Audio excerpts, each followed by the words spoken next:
Today, you're going to hear a super exciting story called, I Got Pickpocket Near the Trevi Fountain. It's not just a story, it's a fun way to improve your English without even realizing it. While you're listening, you're learning useful phrases, grammar, and vocabulary the natural way. So sit back, relax, and let your brain do the learning. Before we start, don't forget to subscribe to the channel, like the video, and hit the bell icon so you never miss a new story. If you enjoy learning English this way, your support really helps us keep going. Liam was a young traveler from Canada. He had always dreamed of visiting Italy, especially Rome. He had read about the ancient ruins, tasted pasta in his imagination, and watched videos of people throwing coins into the Trevi fountain. Finally, one sunny morning, his dream came true. He arrived in Rome with a backpack, a map, and a camera. Everything felt magical. The streets were full of history. The buildings were old but beautiful. There was music in the air and the smell of pizza around every corner. Liam walked slowly, taking photos of statues, fountains, and narrow cobblestone streets. He smiled at every turn. His sneakers made soft sounds as he moved over the ancient stones. Rome felt like a dream that he didn't want to end. On his second day, Liam decided to visit the famous Trevi fountain. He had seen it in movies and on postcards. People said that if you threw a coin into the fountain, you would return to Rome one day. The sun was warm, and the sky was a deep blue. Liam wore his favorite red hoodie, the one with a kangaroo pocket in the front. Inside it, he kept his small brown wallet. The streets near the fountain were full of people. Tourists laughed, took selfies, and enjoyed gelato. Street performers danced, played the violin, and juggled apples. It was a busy and cheerful afternoon. As Liam reached the fountain, he stopped to admire the view. The water sparkled in the sunlight. Statues of gods and horses looked powerful and strong. He stood there for a moment, completely lost in the beauty.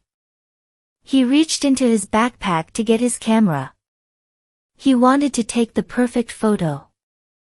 As he clicked the shutter, a group of kids ran by, chasing each other and shouting playfully. One of them bumped into Liam, almost knocking him off balance. He smiled, thinking nothing of it. Kids were just being kids. After taking his pictures, Liam reached into his hoodie pocket. But something felt wrong. His hand moved around, searching for the wallet. He checked again. And again. It was gone. His heart started to beat faster. He looked around. The kids were nowhere to be seen. His eyes searched the crowd, but everything looked the same.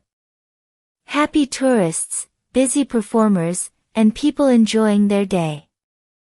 Liam felt a wave of panic. Inside that wallet were his credit cards, a little cash, and his ID. He had been so careful until now. But just one moment of distraction had changed everything. He sat on the edge of the fountain, trying to think. What should he do? Who could help him? Could he trust anyone here? He remembered something he had read online: stay calm, report the theft, and don't blame yourself. So, he stood up, took a deep breath, and walked toward a nearby police booth. The officers were friendly and helpful. They spoke enough English to understand what had happened. They gave him a form to fill out and told him how to call his bank. Liam followed their instructions carefully. Within an hour, his cards were blocked, and no one could use them. Still, he felt a little lost.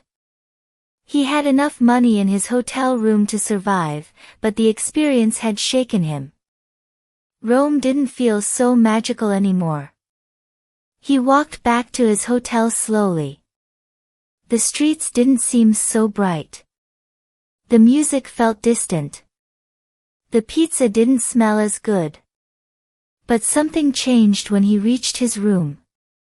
He sat on his bed and thought about what had happened.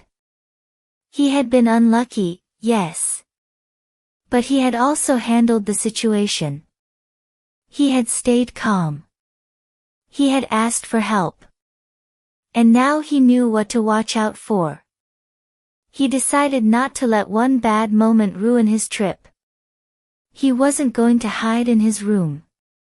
He had come to Rome for an adventure, and adventures often include surprises. The next morning, he went out again. This time, he left his wallet in the hotel safe. He took only a little cash and kept it in a front pocket with a zipper. He walked with more awareness but still smiled at the beauty around him. He visited the Colosseum, walked through ancient ruins, and ate the best lasagna of his life. He even returned to the Trevi fountain. This time, he threw a coin with a wish, just like everyone else. Liam didn't forget what happened. But he also didn't let it stop him. He kept traveling. He saw more of Italy, Florence, Venice, and Naples. Each city brought new memories. Some were sweet, some were strange, but all of them made the journey real. By the time he flew back to Canada, Liam had stories to tell. Not just about food and art, but about strength, smart thinking, and learning from mistakes. And yes, he told everyone about the time he got pickpocketed near the Trevi fountain. Not as a sad story, but as a lesson and an adventure. It became one of his favorite stories to tell. Through this story, you picked up useful expressions, sentence patterns, and natural grammar. And you did it while having fun. That's the power of storytelling. If you liked this video, don't forget to subscribe, like, and share it with a friend who's also learning English. And here's your challenge, leave a comment and tell us what you would do if you lost your wallet while traveling. Let's practice English together in the comments. See you in the next story.